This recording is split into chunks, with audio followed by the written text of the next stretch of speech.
art is one of the most important ways in which human beings think about their social reality and analyze that social reality.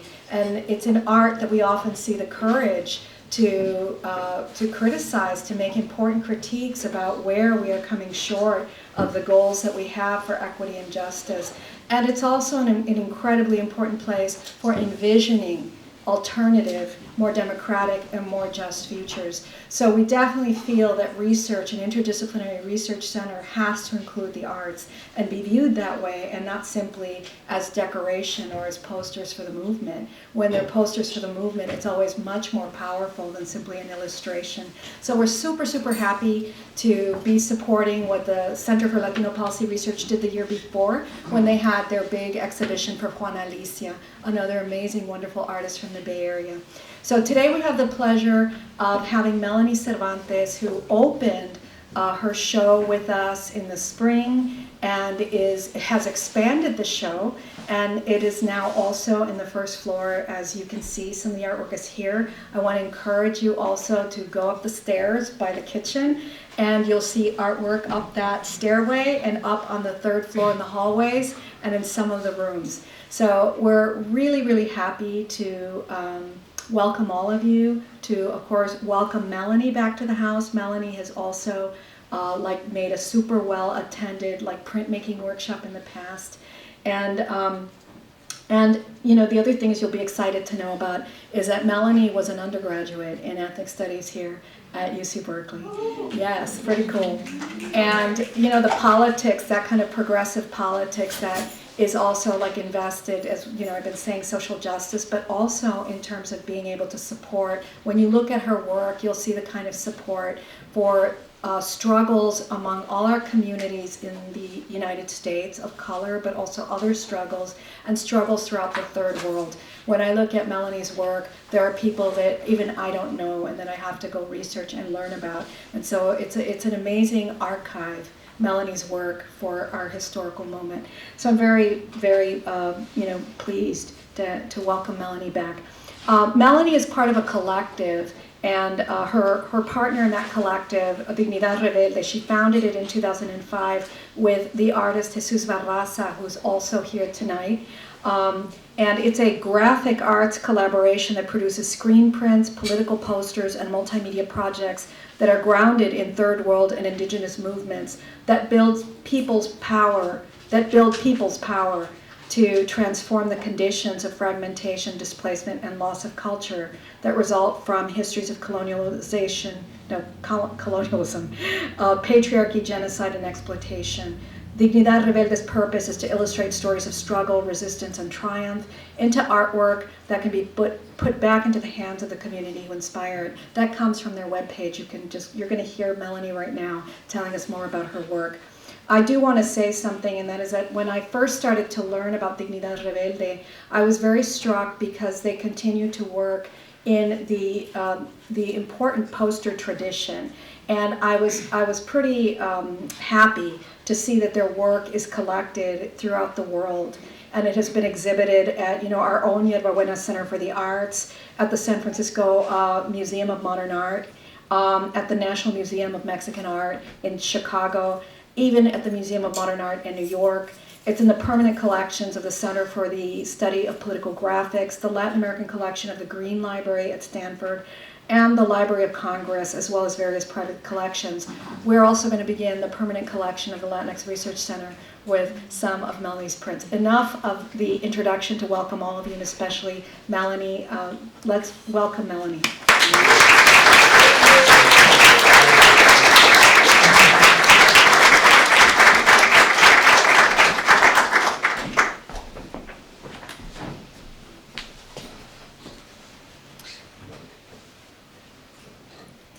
Hello.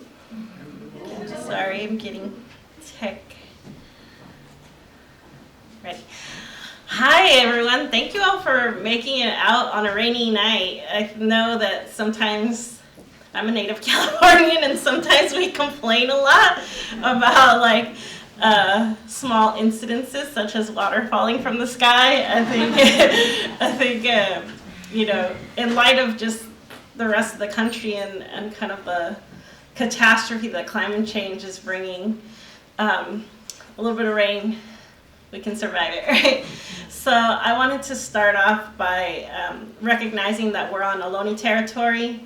I always feel indebted as a visitor here. You know, my people are not from the Bay Area. I didn't even grow up here. I grew up in a little town called Lawndale in the South Bay of Los Angeles. And so that's always really important to me to recognize as someone who is detribalized, who's in diaspora, who ended up here, surprisingly, as a community college transfer student, to get to Berkeley was quite a surprise to me, let alone I think everyone else in my family. So I really appreciate being here. I wanted to thank Laura and the whole team at the Latinx Research Center, Chicanx Studies, and particularly to Jesus, who's really helped me in a myriad of ways, particularly around this exhibit. He helped make the catalog, is that the right word? No, monograph possible. If you haven't picked one up in the hallway out here, they're available. It's the first time I've ever had anything like that published. It's really exciting.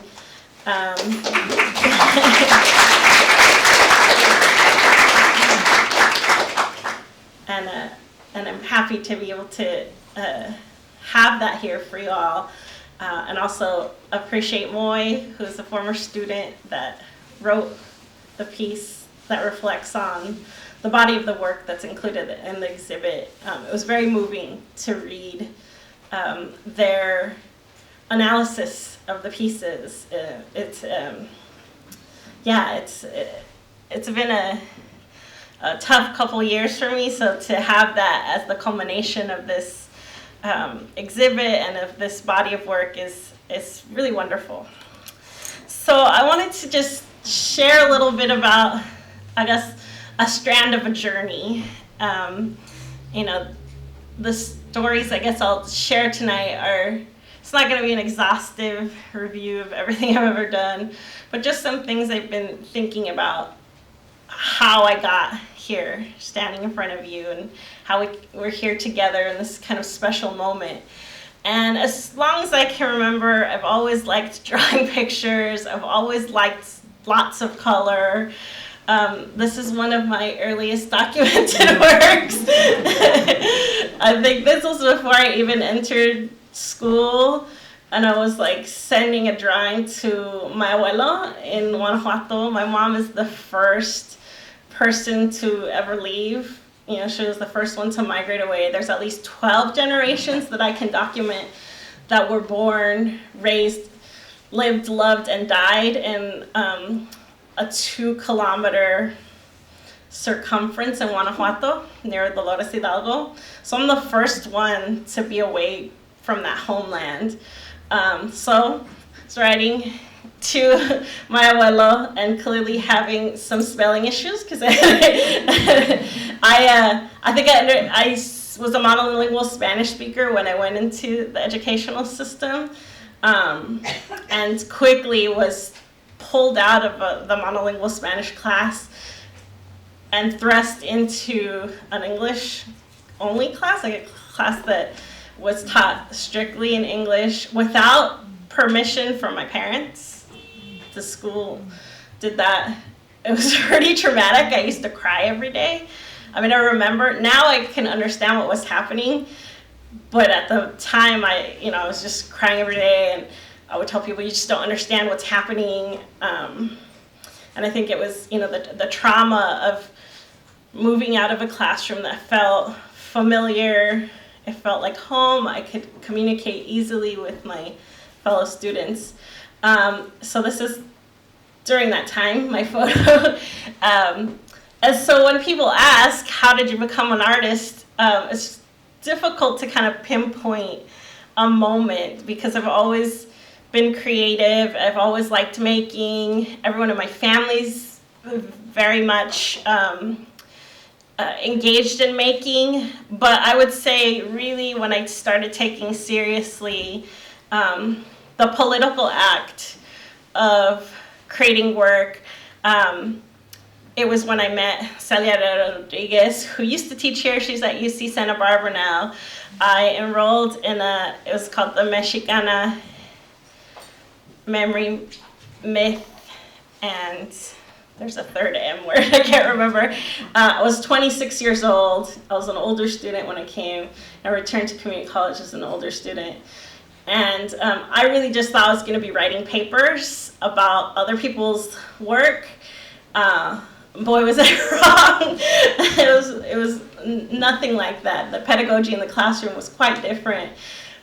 We did do that, but there was a huge element of looking internally and really digging into how we arrived in the classroom. Really the core question is like, who are you and where do you come from? And I think I saw Celia, we're in a group exhibit at UC Davis right now. There's 5 of us in this exhibit called Chicanx Futurity. It's such an honor to be in an exhibit with my maestra. And I told her, like kind of whispered over to her, I was like, that's homework you gave everyone to the audience. You gave me that homework and I think I'm gonna get buried with that homework. It's such a profound question.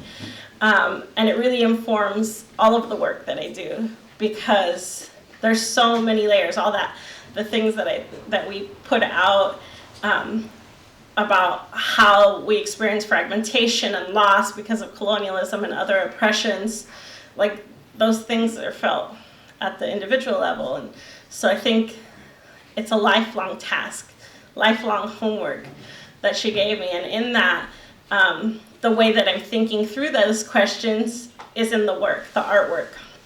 It's in the making, it's in the pictures. And so when I started here, I had very little access to financial resources, so most of what I used was other people's trash.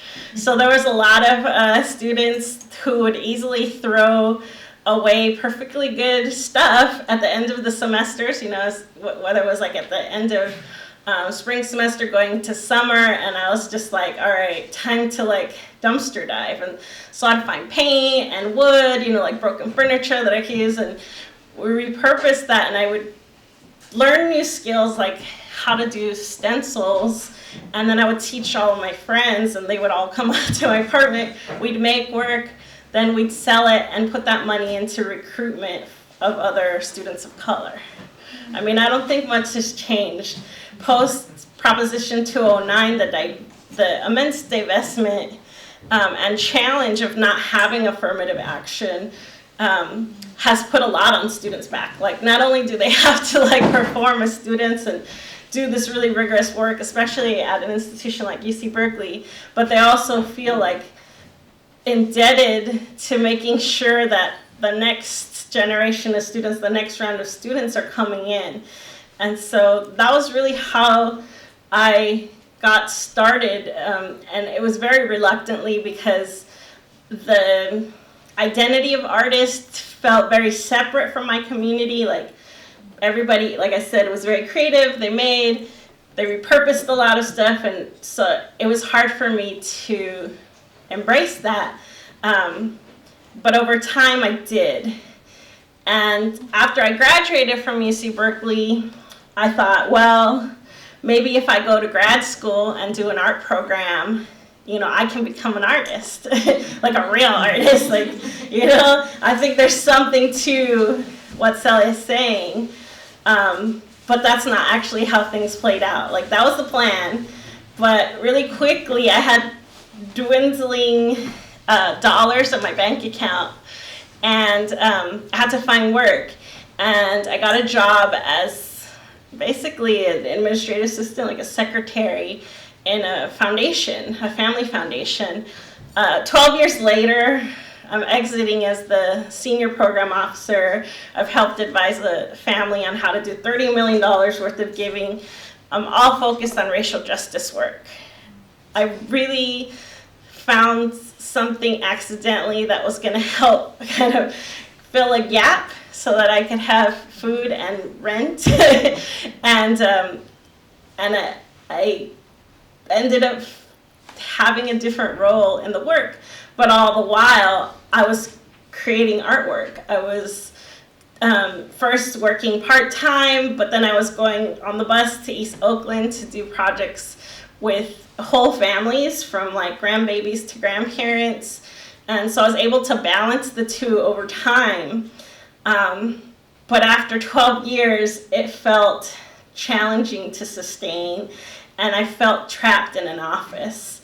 I just needed a change, and I felt like I did good work in the field that I knew very little about when I entered it. I just imagined like the Moneybags character from Monopoly doing charity, and I learned a lot along the way, but I felt like it was time to take a risk. The presidential elections were coming up. It was early on.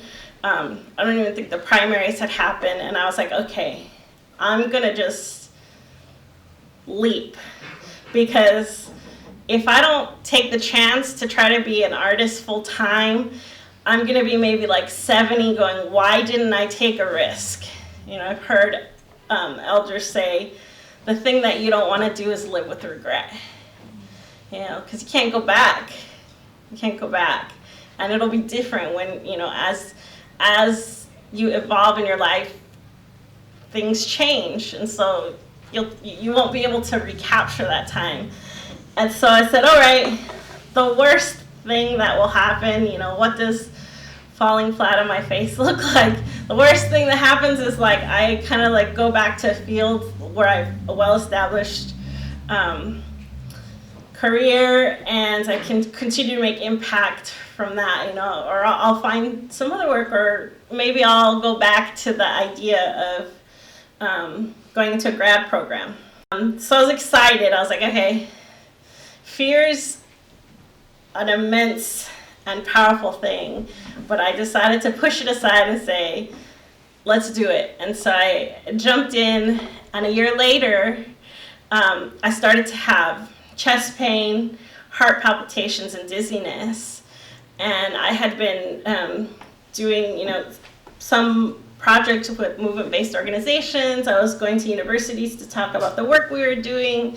We're like part of organizing to beat back this thing called Urban Shield, which is like a massive training program for police that happens here in the Bay Area. And we were like doing part of the visual arts intervention and really bringing back life to Renee Templeton's work strategically, to use it as a way to push the message out about the danger of these kind of war games that were happening that trained not only Oakland police, but police like Morton County sheriffs who learned new ways to repress people and used those tactics on the people at Standing Rock.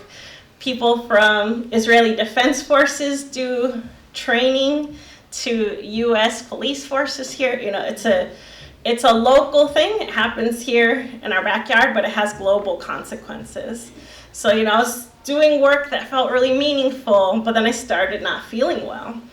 And it started me on a path of being diagnosed with a really rare form of lung cancer. 1 in 100,000 people have the kind of lung cancer that I have. And so it was something that shook the foundations of everything that I was standing on, because I was like here, ready, I felt brave, taking a chance, and all of a sudden I didn't know what the future was going to be. Not that I was ever guaranteed that before. And so in that moment, I was actually working with the Watershed Project out of the Pacific Northwest College of the Arts, and their students who learn how to publish other people's artwork to produce this print. So this is like a really personally important piece, because it kind of marks that personal history for me. James Baldwin was a prophet. He was a playwright, and a writer, but he was a prophet, and he bore witness to the realities of racism here in the United States. And we still look to his work, right? And the kind of like connection of knowing that he died in 1987 at age 63 from stomach cancer while he was in France. Like, that wasn't something that was squarely in my mind, but when I look back at these works, I start to see the relationship of how dis-ease manifests itself in us, even as we do the work that we're called to do. And one kind of really important piece of writing, an important book that I felt like I found a lot of comfort in were Audre Lorde's cancer journals.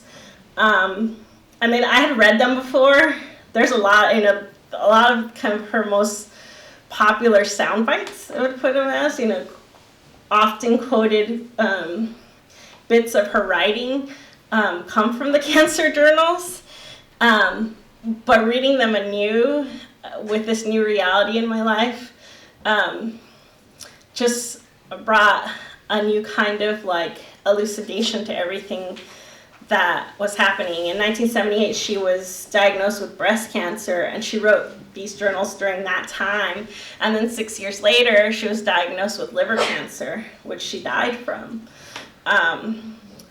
And so like none of that was lost on me, kind of the reality of people that I definitely look up to Audre Lorde. Like, I think a lot of how she's thought through the realities that we faced have influenced my politics. And so this notion of facing death and understanding what power really is, like, I think that kind of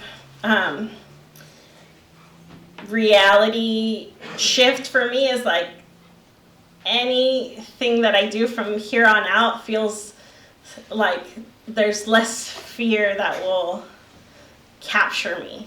I won't be captured by fear. Like, I was scared of quitting my job, like, and in the like big range of like everything that there was to be fearful of, like when I look back, I'm like, that is nothing.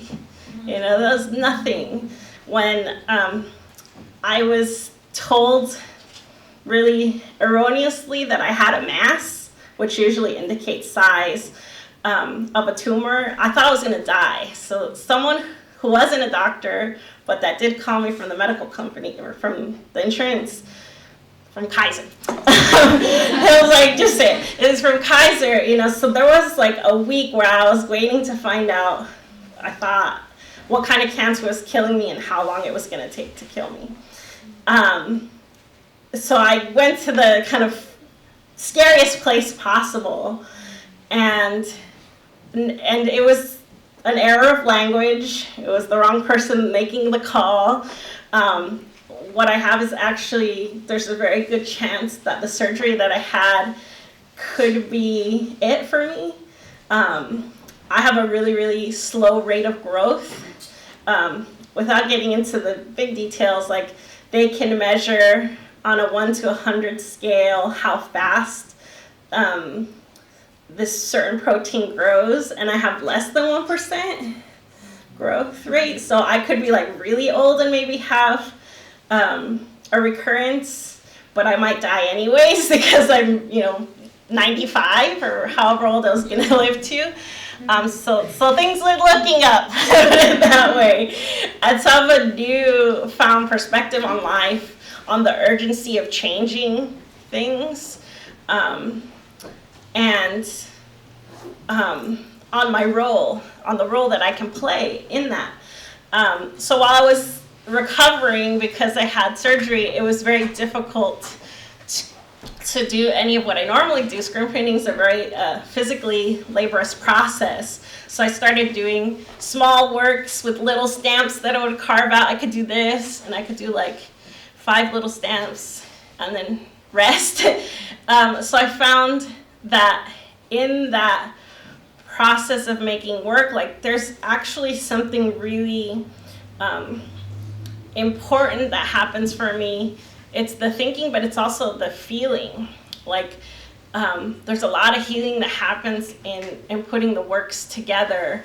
And a lot of that has shifted it from just thinking of like, oh, these are individual things that I'm going through, to really kind of understanding how larger forces impact the individual things that I have gone through in my life. So the first piece that I was able to make was really just a prayer, and this is the kind of like key piece for the name of the show, Puro Corazon. This piece really kind of addresses that Dia of Milagros, and they're the little charms that have been used to pray for healing purposes, and they go back to before Catholicism. They're like rooted in indigenous practices. And so what I wanted to do was pray for an open heart, like pray to be willing to accept the caring, love, and healing that I could receive from my community. Because for years and years and years, I was always like stepping up to say, how do I help? What can I do? What do you need? And that was just, that was like the norm. I was so used to being of service. And so it became very challenging to be the one that needed help. It was a big shift for me to even ask, for the things that I needed, whether it's like getting some water, having people come over and get me a glass of water, something so simple that we all need, right? We all need water. So like it was a challenge for me to shift and be able to ask for those things. And so this was kind of a meditation on historically, like how have these practices of like having this meditation really, like really focusing energy on these little figures, because they're often little tiny metal figures. And for me was this print and different representations of what our heart looks like, because the Mexica symbol in the background looks more like the anatomical heart as we know it. And then over time has evolved into this other shape that doesn't look at all like what our hearts look like, but is very recognizable, right? So that began a journey of really looking at what had happened inside me, to where I was confronted by this disease. And so one thing that I've done is really sought out parallel treatments. I've done a lot of Chinese medicine and protocols to treat my wellness, not just the cancer. And one of the interesting things was the way that Chinese medicine looks at the body. They look at the different organs and relate it to emotions. And so the lung is, and disease that happens in it is related to sadness and chronic grief. And so I had to like do a real, because I think it was always really easy for me to look out globally and see, look out at institutions and at structures and see like where the brunt of collective pain comes from. It was really more challenging to look inward and see how I was holding it. And so understanding kind of the challenges that I had faced my whole life. I've always had issues with my reproductive system, with my skin. I always had like allergies. And as I was like talking to the Chinese medicine practitioner, they're saying, oh, it's so interesting. All of the health issues you've had are one system in Chinese medicine, and they're all connected. And so I started to see that I needed to address that sadness, the places where I was so hurt that I would push it away. And so this piece is really reflecting on a moment that I had at Kaiser. I was walking through the hall, going up to see my oncologist, and I saw a pregnant woman with a toddler, and it hit me so hard because I was so sad. It's because at that point there were still a lot of questions about my diagnosis, and I was like, I don't want to be here talking about having cancer. I wish I was here talking about having a baby. And when I was 14, a doctor told me like I would never be able to get pregnant. And so those two moments came clashing into each other for me. And so this piece was about the idea of being a parent, blood parent or not, and seeing that young human being as the sunshine of their life, and mourning that in me, and feeling that loss, and feeling like I had this other burden of disease that I had to face. And so also appreciating all of the people who have ever parented and particularly mothered in my life, all the different ways that people have played that role. And so I think I started doing pieces that were less didactic, like I think anyone looking at this piece would not hear those stories, right? Those stories are really embedded in the feeling for me. But I think that the love, like people can feel that love being conveyed. So it wasn't so much as excavating the pain, but kind of like what comes out of that. Because the only reason it's painful is because there's something really beautiful that exists, and that's this love, this desire to love. And this piece very similarly addresses how we're often not taught as women and girls to have full domain over ourselves and our bodies. It was actually a response to a piece that Jada Pinkett Smith wrote about a story that she was telling to a friend who commented on her daughter's haircut. And she said, this is a world where women and girls are constantly reminded that they don't belong to themselves, that their bodies are not their own, nor their power or self-determination. And I made a promise to endow my little girl with the power to always know that her body, her spirit, and her mind are her domain. And so I remember reading this on social media, and I just ugly cried. Like it opened up something really deep, again, thinking to the grief that I carry. It just flooded my conscious with memories of disempowerment, especially being a young girl, of being grabbed, being groped.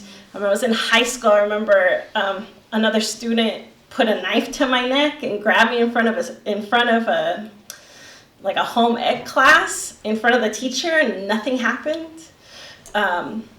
So kind of like regularly, consistently, and in every space, feeling like I didn't have power over myself. And then here at Cal, like we formed a women's circle, and we talked about the impact that sexual abuse and rape had in our lives. Like everyone had experiences with that in a small group of friends. And so for me, having someone who was caring for her daughter in a way that affirmed that she had all the power over her body, like really inspired me. And so that was another piece.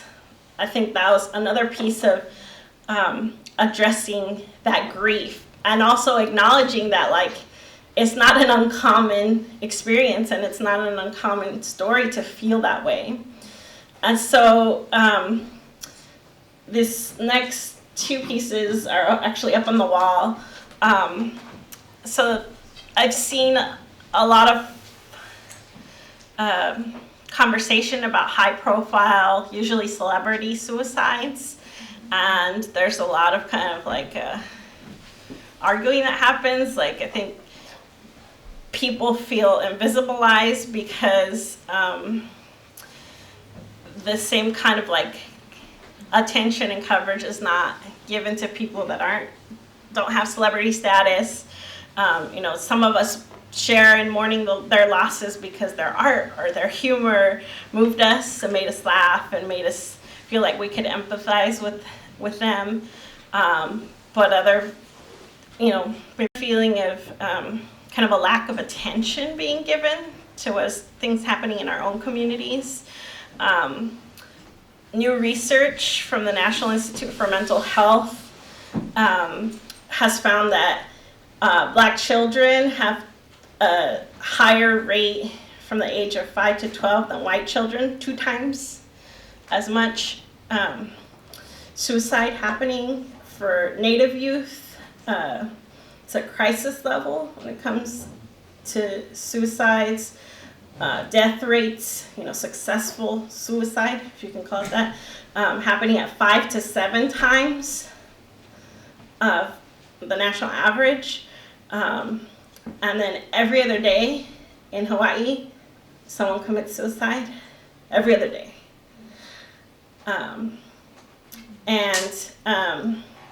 The Center for Disease Control and Prevention in 2015 did additional research, which I think is very related, for at-risk behavior, high-risk behavior, which is kind of on a spectrum towards suicide. That 15% of Latina adolescents have attempted suicide, which is the highest rate amongst all groups at the time. So while they're not committing suicide, they're trying. And so there's even larger disparities when you kind of open up beyond the United States and look at the global South. And so for me, thinking about my own feelings, I just kind of felt like people don't want to be in this world. They don't want to stay. And the disparities tell us something, that there's factors that lead to this kind of despair. Generational trauma, wounds that we're carrying that may not even have happened in our lifetimes, wounds that are so deep and that need so many things to heal. So this was another set of feelings and issues that I felt like I needed to address in myself. And so it was like, almost like looking in the mirror and talking to the suicidal tendencies that I have, the high-risk behaviors that I read about. I was like, oh, that was me growing up. And really kind of affirming, especially when being confronted by having a disease that I had no control over, So being able to say, like, yeah, it's important to affirm that the world is better staying in it, so this is more like an affirmation to myself, but one that I share with everyone who's ever felt this way.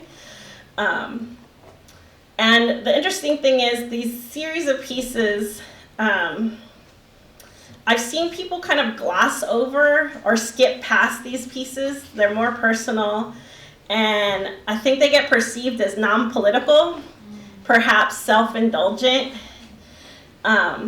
Like this piece is about how so much of the traumas that I don't even know how to name or can recall in terms of memory have come through dreams. Like, I was constantly waking up with tears. I became really used to my partner waking me up saying, "You're okay," because I would be screaming, "Help me, help me." I still don't know what that's, like, what specifically it's about, something. And so part of why this happens, I had sleep apnea and didn't know. So I was kind of waking up at a time where I could recall all my dreams, because I woke up about 120 times a night. It's really crazy because I would stop breathing. And so I think that just meant that I was like holding on to like a lot of memories that were very fragmented, but the feelings came through in dreams. And I thought this quote from Elias Canetti, a Bulgarian writer, really captured that, like all the things that I had forgotten that I couldn't like tell you a clear story about, like they were screaming for help in my dreams. And so like this, along with some of the other pieces I was reflecting on today, because I'm not sure if people take these as seriously as other pieces that maybe are more squarely focused on social movements. And I thought again of Audre Lorde. I keep going back to Audre Lorde, and the idea that she says, caring for myself is not self-indulgence, it's self self-preservation, and that is an act of political warfare. And I think what she meant, or at least how I understand it, wasn't just about like self-care as self-pampering, where you're getting like fancy skin creams, or, you know, it was really about like having the ability to look within rather than hiding away from what's inside, like your innermost feelings, and being able to confront that, face it, and really think about what it is to have self-love and to come from a place of strength from these difficult experiences, from these painful things, and build compassion, and primarily build compassion with oneself. So I think that was like one of the things that I realized. I was like, it was very easy for me to be compassionate externally, but I have a really hard time being compassionate with myself. That's why it made it so hard for me to ask for a glass of water, something very simple. And so for me, I think what I'm realizing is I'm facing this grief, I'm facing these pains, so that I have solid grounding to be a politically engaged agent of change. That's going to be the best way that I can engage, is if I can really face my stuff, face the feelings of despair that I've struggled with. So this is a longer piece from Audre Lorde's Cancer Journals, where she really addresses the idea of what it means to place oneself, their body, themselves. Like, that's the biggest, strongest, most powerful thing that we can do, is like recognize how we're present in the work that we do. And then that's the place that we can build from in terms of power and making change. And so when I look at the other work that's maybe reflecting on the people who have really kind of influenced me politically and whose stories I want to elevate, through portraiture. You know, portraiture is a really important tool that we use in a lot of our work. It's about using something that has been historically used for the elite, for the monarchies, for the wealthy classes. You know, they often would commission artists so that they could see themselves in portraits. So this is like elevating portraits of people who have really shaped politics and shaped movements and shaped our thinking. It's maybe people like this first set of people, they're names that are recognizable, but a lot of other pieces, you may not know who they are, but they're very important in the communities where they come from and the real people. And so that is a really kind of critical way that I'm bridging the things that I'm looking at inside with my external engagement with the world. And I just wanted to also underscore like kind of the very real threats when we think about kind of the broad engagement in social movements that we have. We still are targets both of the state and of other forces. So Fulan Devi on the left was assassinated in 2011. She was raped when she was a teenager by uppercase men. The case system was really kind of the place where she engaged politically, and she was like known as the bandit queen, and stories would be shared about like, you know, if something happens to you, we'll get the bandit queen and they'll get that person. And I think she was a threat to the power structure. Audre Lorde, I've mentioned, she died after being diagnosed twice and battling cancer. Yuri Kochiyama, like for me, I look at her, I'm like, she's gold. She's my goal.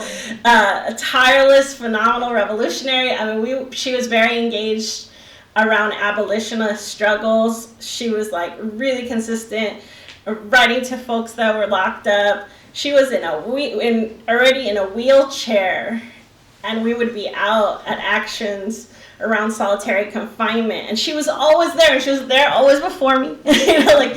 She just had a level of discipline that was really phenomenal, and she understood cross-racial alliances and interconnected struggle in a way that continues to teach me so much. She died of old age.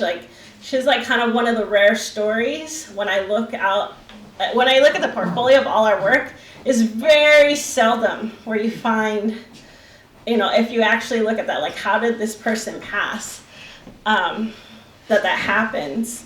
Sylvia Rivera, a veteran of the Stonewall Uprising, self-identified both transgender and gay activist, and a founding member of the Gay Liberation Front and Gay Activist Alliance, died in 2002 of liver cancer also. So yeah, for me, thinking of the lives, but also the deaths of the people who are really committed to making change. This is a triptych.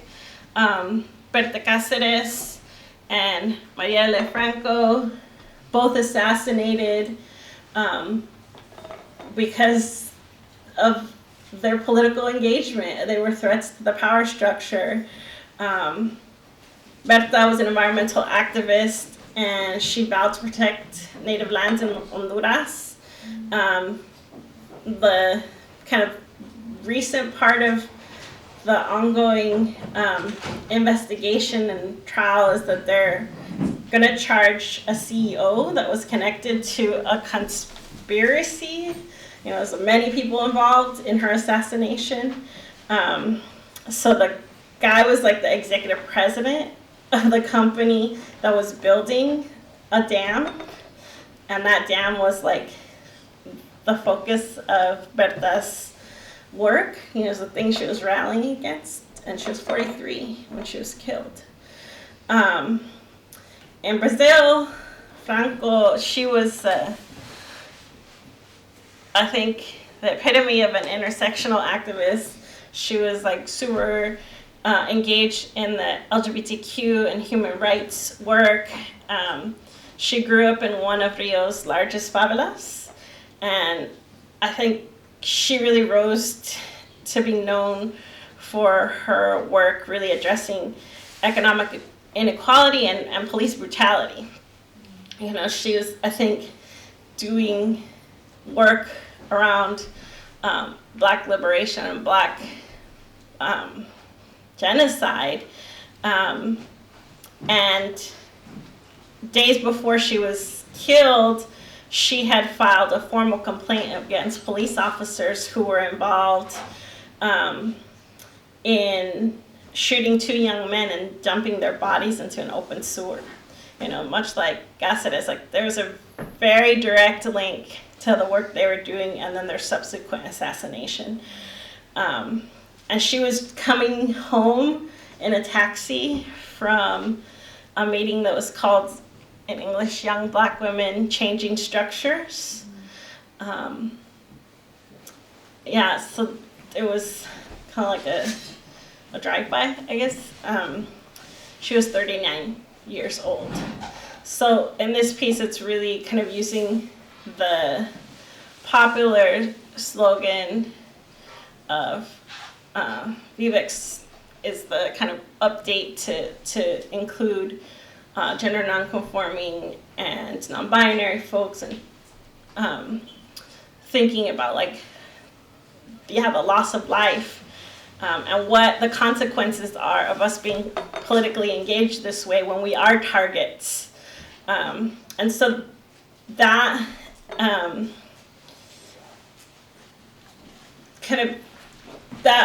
kind of practice of work of doing portraits has always been part of our practice. This is the first kind of big political graphic that I did. Collectively, I think there was around 20 of us that printed these by hand, and I was just really felt like I hadn't done anything. I was really tied down because of the time it took to recover, the physical time it took to recover from surgery. And I knew that the only way I was going to be able to do this, again, was to ask for help. And it was really wonderful because we did 250 of these. We took donations for the 250 and turned that into 13,000 copies of these that we gave out for free to people all over the country. And I was, I think, ignited by a loss of patience. You know, like, okay, I faced a sense of feeling like I'm gonna die. And the reality is, I could die anytime. I could go outside, get hit by a car, you know, like that's the reality. And we don't think about it anytime. You know, I could slip in the rain, crack my head over. That's just, you know, there's no guarantees in this life. But by being diagnosed with a disease, it all comes to a head in front of you where you're like, oh shit, like really, our mortality's always there. And so, yeah, the kind of, I don't know if patience is the right word. The urgency is definitely there. But I was just like, I'm just kind of tired of, the pace of change and, you know, living under kind of the structures that we do. There's a tendency to kind of hear, like, you just wait. You know, it doesn't matter that it's been over 500 years, just wait, your time will come later. And so I was, really just felt frustrated. And I've seen a lot of memes. I don't know if folks have seen Marie Kondo's Netflix. I mean, I feel like there's like super viewed this like, it's based on a book about like being able to just hold on to the things that spark joy in your life. Anti-consumerist, maybe.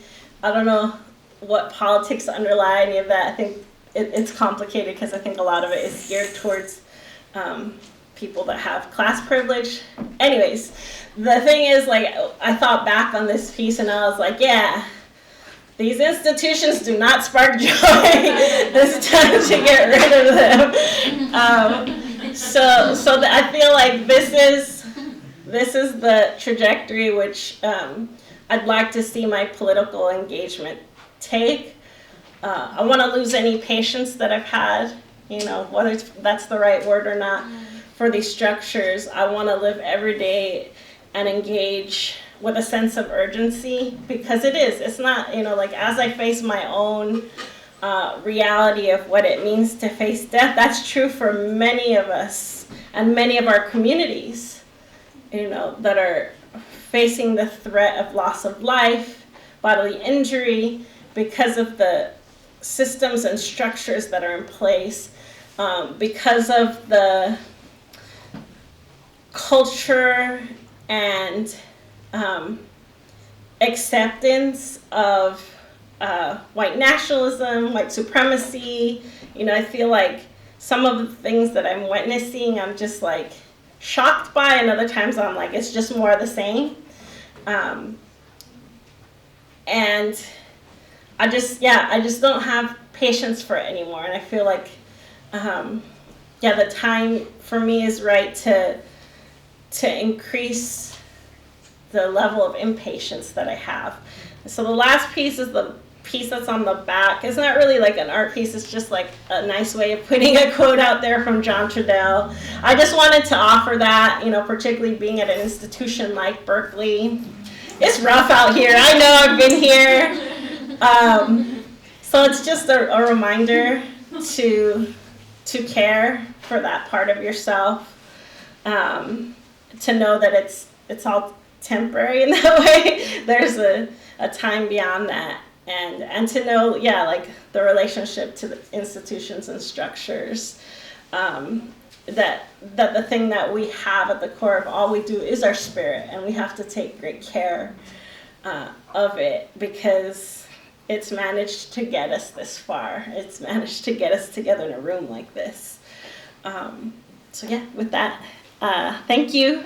And if there's any questions, I'll be happy to answer them.